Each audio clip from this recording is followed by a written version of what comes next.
તો બોલેરોમાં પેટ્રોલિંગ કરતી ખાખી હવે સેલ્ફ બેલેન્સિંગ બાઇક પર જોવા મળશે। જી હા, વધુ એક નવી ટેકનોલોજી રાજ્યમાં પ્રથમવાર સેલ્ફ બેલેન્સિંગ બાઇકનો પોલીસ વિભાગમાં સમાવેશ કરાયો છે।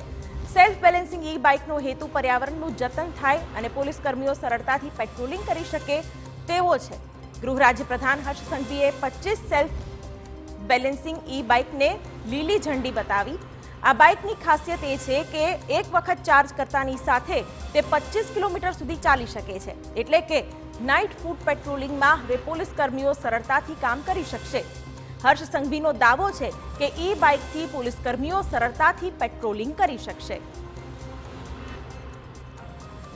મહત્વનું છે કે self balancing bike eco friendly હોવાથી પર્યાવરણનું પણ રક્ષણ થશે, વાહનોમાં વપરાતા ઈંધણની બચત થશે, સાથે જ ગીચ કે ભીડભાડવાળા વિસ્તારોમાં પોલીસ કર્મીઓ સરળતાથી પહોંચી શકશે। એવા એરિયામાં પોલીસે ગાડીમાં પહોંચવું એ ખૂબ સમય લાગતો હોય છે અને ટ્રાફિકમાં બી ક્યાંક ને ક્યાંક ગાડીઓ નીકાળવાની ખૂબ તકલીફ પડતી હોય છે। તો સ્માર્ટ પોલીસિંગનું એક સૌથી ઉત્તમ ઉદાહરણ આજે આપણે સૌની સમક્ષ છે।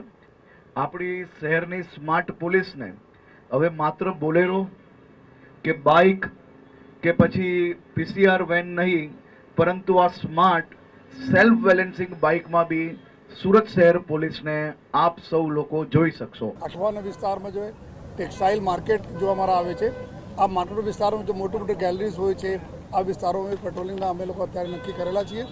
આ હિસાબથી અમે લોકો એના ઉપયોગ કરવાના છે અને મુખ્ય પર્પઝ એવું છે કે એન્વાયરમેન્ટ ફ્રેન્ડલી તો અમારી પેટ્રોલિંગ હોય, સાથોસાથ એવા વિસ્તારોમાં જો કન્ટિન્યુઅસ અમે ફૂડ પેટ્રોલિંગ અમે કરવાના હોય છે, ત્યાં આ બાઇકને લીધે કન્ટિન્યુઅસ અમારી પોલીસ જો પેટ્રોલિંગ કરતી રહેશે।